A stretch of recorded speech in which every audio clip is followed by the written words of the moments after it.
আসসালামু আলাইকুম প্রিয় শিক্ষার্থীরা, সবাইকে স্বাগত জানাচ্ছি।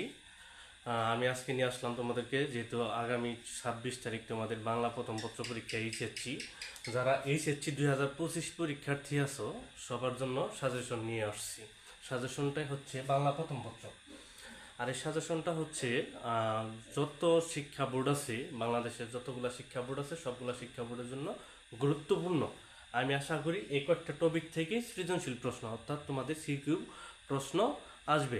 এছাড়াও যারা পরীক্ষার্থী আছো আশা করি বিষয়টা একটু দেখবে ভালো হবে। এখন প্রথমত কথা হচ্ছে তোমাদের গদ্যাংশ থেকে 4টি প্রশ্ন থাকবে, এখান থেকে মিনিমাম 2টি প্রশ্ন দিতে হবে, এবং কবিতা থেকে 3টি প্রশ্ন থাকবে, 2টি দিতে হবে। এছাড়াও নাটক থেকে 2টি এবং এবং উপন্যাস থেকে 2টি থাকবে, কমপক্ষে 1টি করে দিয়ে মোট 7টি প্রশ্নের উত্তর দিতে হবে। এখন হচ্ছে গদ্য, সর্বোচ্চ গুরুত্বপূর্ণ প্রশ্ন যেগুলো হচ্ছে সেটা হচ্ছে আমার মতে হচ্ছে সবগুলো শিক্ষা বোর্ডের জন্য বিলাসী, রেইনকোট, আমার পথ। যেহেতু তোমরা অধিকাংশই ঢাকা শিক্ষা বোর্ডের এই 3টা প্রশ্ন থেকে আমার মতে কমপক্ষে 2টা প্রশ্ন আসবে আমার মতে। মানে সর্বোচ্চ গুরুত্বপূর্ণ প্রশ্ন হচ্ছে এই তিনটা থেকে 2টা প্রশ্ন, এবং এই 2টা থেকে মিনিমাম 1টা প্রশ্ন আসার সম্ভাবনা রয়েছে। এখন কথা হচ্ছে ঢাকা শিক্ষা বোর্ডে যারা আছো, এই তিনটা গদ্য সর্বোচ্চ গুরুত্ব দিয়ে পড়বে তুমি। এছাড়া হচ্ছে বাকি এই 2টা পড়বে। আর অন্যান্য শিক্ষা বোর্ডে যারা আছে সবগুলা এই 5টা গদ্যাংশ ভালোভাবে পড়বে। এই 5টা থেকেই মিনিমাম 3টা প্রশ্ন থাকবে, এমনকি 4টা থাকতে পারে। এরপরে হচ্ছে কবিতা। এখন কবিতার ক্ষেত্রে হচ্ছে ঢাকা শিক্ষা বোর্ডের জন্য সর্বোচ্চ গুরুত্বপূর্ণ হচ্ছে সোনার তরী, ফেব্রুয়ারি 1969, প্রতিদান। এই 3টা থেকে আমার মতে 2টা প্রশ্ন, এবং বিদ্রোহী 18 বছর বয়স, এই 2টা থেকে মিনিমাম 1টা প্রশ্ন। এই হচ্ছে 3টা প্রশ্ন আসার সম্ভাবনা রয়েছে। এখন অন্যান্য শিক্ষা বোর্ডে যারা আছো তোমরা এই পাঁচটা কবিতা সর্বোচ্চ গুরুত্ব দিয়ে পড়বে। এই 5টা থেকে মিনিমাম 2টা বা 3টা প্রশ্ন আসার সম্ভাবনা রয়েছে। এখন আমার কথা হচ্ছে তোমরা এখন কিভাবে পড়বা, কিভাবে প্রিপারেশন নিবা।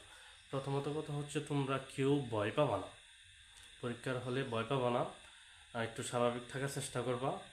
আর যারা আমার শিক্ষার্থী আছো বা যারা অন্যান্য যারা আছো তাদের জন্য আমার পরামর্শ হচ্ছে অনেকে দূর থেকে যাওয়ার ক্ষেত্রে অনেকেই প্রথম পরীক্ষার দিন নতুন জুতা পরে যায়। নতুন জুতা পরে হাঁটার কারণে পায়ের অনেক অংশ ছিলে যায় বা সমস্যা হয়।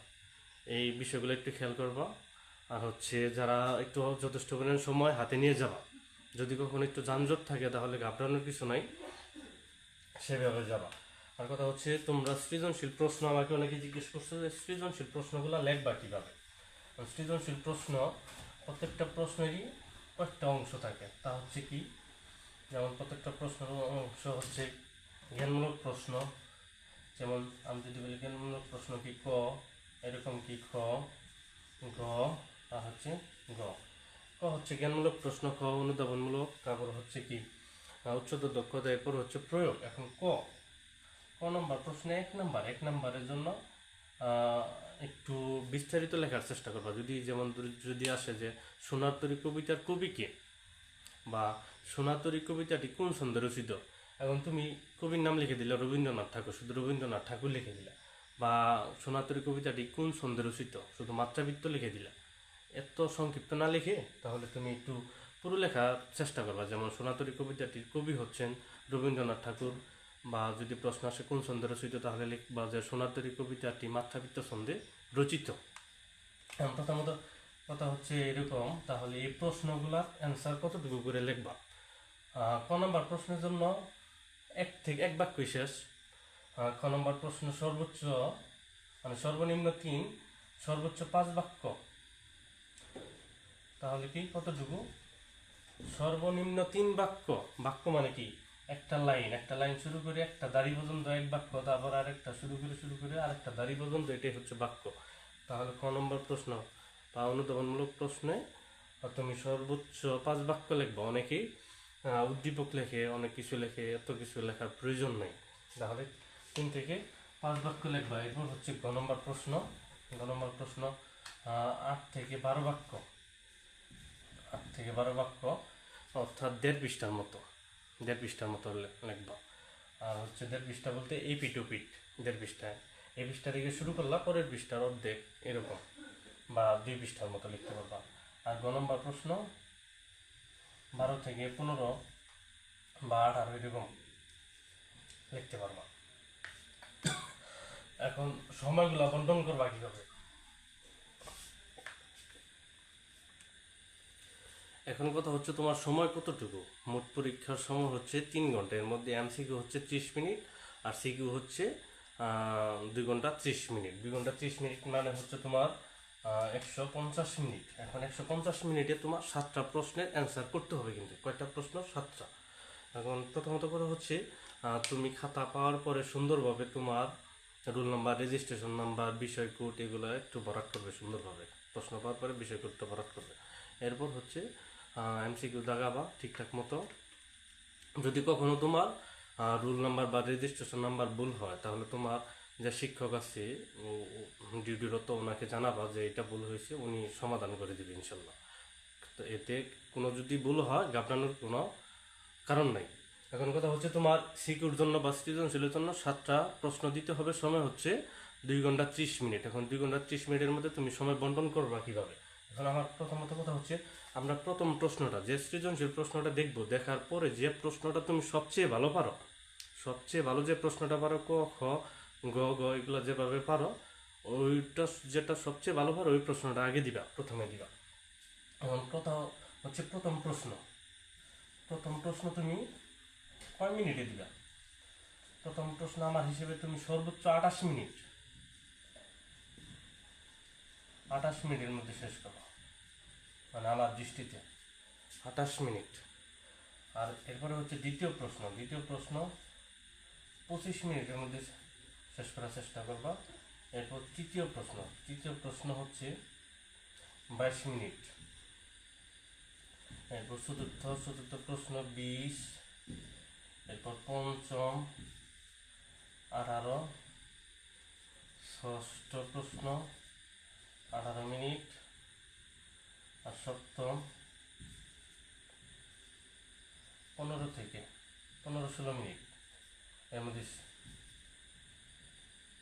মধ্যে শেষ করবা, তাহলে তুমি যথেষ্ট পরিমাণে হাতে সময় পাবা, ঠিকঠাক মতো লিখতে পারবা। 2-1 মিনিট সময় প্রশ্ন মানে খাতা রিভাইজ দেওয়ার জন্য সময় পাবা।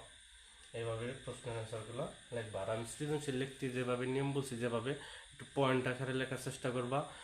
অনুধাবনমূলক প্রশ্ন বা প্রয়োগে জ্ঞানমূলক প্রশ্ন, অনুধাবন প্রশ্ন এগুলো আনার চেষ্টা করবা। আর প্রথমত কথা হচ্ছে, এখন পড়বা কিভাবে।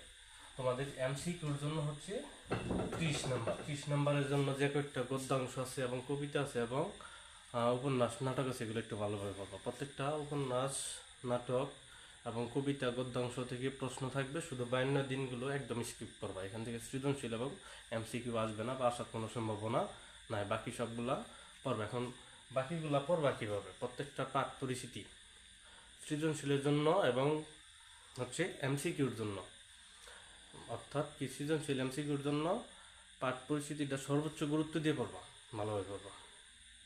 এরপরে হচ্ছে কবি পরিচিতি বা লেখক পরিচিতি, শব্দাংশ, টিকা, এগুলো ভালোভাবে পড়বা। আর আমি যে কয়েকটা সাজেশন দিলাম এইগুলার থেকে সর্বোচ্চ ভালোভাবে পড়বা। আর যেমন হচ্ছে আমি গদ্যাংশ থেকে দিয়েছি বিলাসী, এরপরে দিয়েছি আমার পথ, রেইনকোট, এগুলা থেকে বিগত সালের যত বোর্ড প্রশ্ন আছে এগুলা সবগুলো দেখবা। এরপর কবিতা থেকে দিছি সোনার তরী, এরপরে দিছি ফেব্রুয়ারি 1969, বিদ্রোহী, এগুলা বিগত সালে যত বোর্ড প্রশ্ন আছে এগুলো একটু ভালোভাবে পড়বো।